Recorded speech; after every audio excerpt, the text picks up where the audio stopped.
బుటెలో breaking news చూస్తున్నాం. బీఆర్ఎస్లో లుకలుకలు తారాస్థాయికి చేరాయి. అసెంబ్లీ ఎన్నికల్లో ఓటమి పాలై ప్రతిపక్షానికి పరిమితమైన బీఆర్ఎస్ను ఇంటిపోరు కలవరపెడుతోంది. పార్లమెంటు ఎన్నికల్లోనైనా సత్తా చాటాలని భావిస్తున్న బీఆర్ఎస్ నాయకత్వానికి పార్లమెంటు స్థానాల్లో నేతల మధ్య సమన్వయ లోపం కొత్త చిక్కులు తెచ్చిపెడుతోంది. లోక్సభ ఎన్నికలు సమీపిస్తున్న వేళ అభ్యర్థుల ఎంపిక కేసీఆర్కు చుక్కలు చూపిస్తోంది.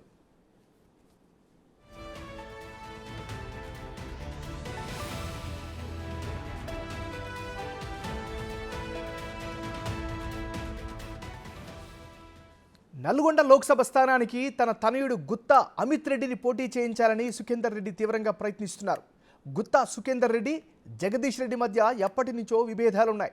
ఈ నేపథ్యంలో అమిత్ రెడ్డి అభ్యర్థిత్వాన్ని జగదీష్ రెడ్డి వ్యతిరేకిస్తున్నారు. మరోవైపు కంచర్ల కృష్ణారెడ్డి, మాజీ ఎమ్మెల్యే శానంపూడి సైదిరెడ్డి సైతం పోటీకి ఆసక్తి చూపిస్తున్నారు. దీంతో ఎవరికి టికెట్ కేటాయించాలో తెలియక బీఆర్ఎస్ బాస్ సందిగ్ధంలో పడ్డారు.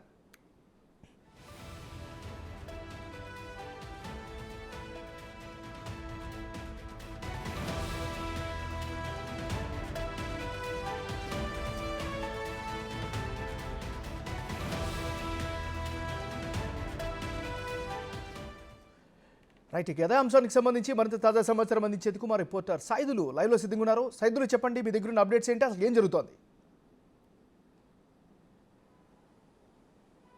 ఎంఎన్ఆర్ నల్గొండలో బీఆర్ఎస్ లుకలుకలు మొదలయ్యని చెప్పవచ్చు. ముఖ్యంగా ఒక నెల క్రితం నుంచి కూడా నల్గొండ లోక్సభ స్థానానికి శాసనమండలి చైర్మన్ గుత్తా సుఖేందర్ రెడ్డి తనయుడు గుత్తా అమిత్ రెడ్డి పోటీ చేసేందుకు సిద్ధంగా ఉన్నాడు.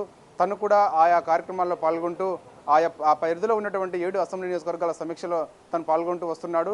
అయితే తను మొదటిగా కొంత అల్కబూనినప్పటికీ కూడా ఆ కేటీఆర్ వెళ్ళి మరి తనను బుజ్జగించి దాదాపు నల్గొండ టికెట్ కన్ఫర్మ్ చేశాడని చెప్పేసి కూడా పెద్ద ఎత్తున వార్తలు వచ్చాయి. సో వాస్తవంగా కేటీఆర్ కూడా గుత్తా అమిత్ రెడ్డి ఇంటికి వెళ్ళాడు, బుజ్జగించాడు, టికెట్ కన్ఫర్మ్ చేశాడు. కానీ అక్కడ నల్గొండ జిల్లాలో మన సూర్యాపేట నుంచి గెలిచినటువంటి జగదీష్ రెడ్డి, మాజీ మంత్రి జగదీష్ రెడ్డి మాత్రము గుత్తా అమిత్ రెడ్డిని మాత్రం వ్యతిరేకిస్తూ వస్తున్నాడు. ముఖ్యంగా ఆ నేతల మధ్య సమన్వయం లోపం పూర్తిగా కనిపిస్తున్నట్టుగా కూడా మనం చెప్పవచ్చు. ఎందుకంటే చాలామంది టికెట్ ఆశిస్తున్నారు. అంటే ముఖ్యంగా హుజూర్నగర్ మాజీ ఎమ్మెల్యే శానంపూడి సైదిరెడ్డి కూడా నల్గొండ లోక్సభ స్థానానికి టికెట్ ఆశిస్తున్నాడు. అదేవిధంగా నల్గొండ మాజీ ఎమ్మెల్యే కంచర్ల భూపాల్ రెడ్డి సోదరుడు కంచర్ల కృష్ణారెడ్డి కూడా నల్గొండ నుంచి కూడా టికెట్ ఆశిస్తున్నాడు. కానీ వీళ్ళిద్దరిని కాదని చెప్పేసి గుత్తా అమిత్ రెడ్డికి ఇటు బీఆర్ఎస్ పార్టీ అధిష్టానం హామీ ఇవ్వడంతో ఈ నలుగురు కూడా గుత్తా అమిత్ రెడ్డిని వ్యతిరేకిస్తూ వస్తున్నారు.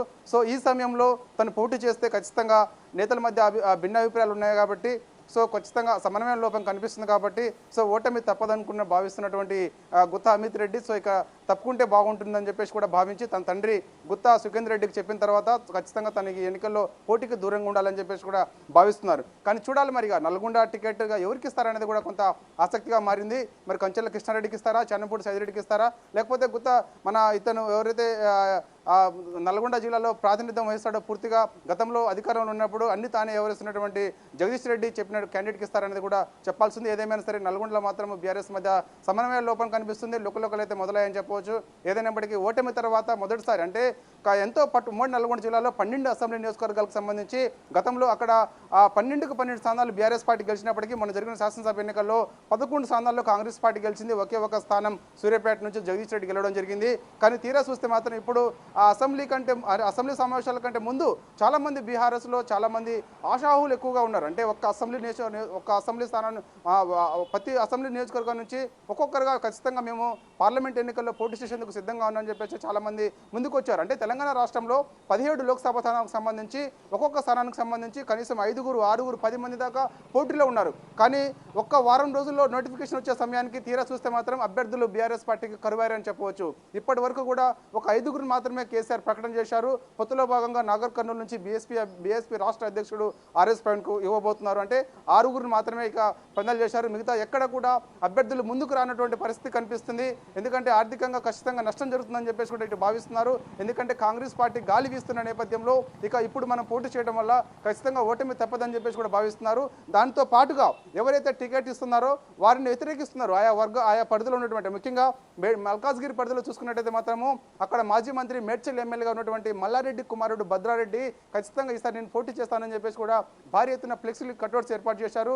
మొన్న జరిగినటువంటి నల్గొండ సభకు కూడా పెద్ద ఎత్తున జన సమీకరణ కూడా భద్రారెడ్డి చేశాడు. కానీ తీరా చూస్తే మాత్రం భద్రారెడ్డి భద్రారెడ్డిని మల్కాజ్గిరి పరిధిలో ఉన్నటువంటి శంబీపూర్ రాజు, ఎమ్మెల్సీ శంబీపూర్ రాజు, అదేవిధంగా రాగిడి లక్ష్మారెడ్డి వీళ్ళిద్దరు కూడా తను వ్యతిరేకిస్తున్నారు కాబట్టి సో అక్కడ కూడా ఓటమి తప్పదని చెప్పేసి భావిస్తున్నటువంటి భద్రారెడ్డి సో ఇక పోటీకి దూరంగా ఉంటానని చెప్పేసి భావిస్తున్నారు. ఏదేమైనప్పటికీ తెలంగాణ రాష్ట్రంలో మాత్రం బీఆర్ఎస్ పార్టీకి సంబంధించి మాత్రం ఓటమి తర్వాత మాత్రము చాలా మంది నేతల మధ్య సమన్వయం లోపడం లోకలోకలు మొత్తం మొదలయ్యాయని చెప్పవచ్చు.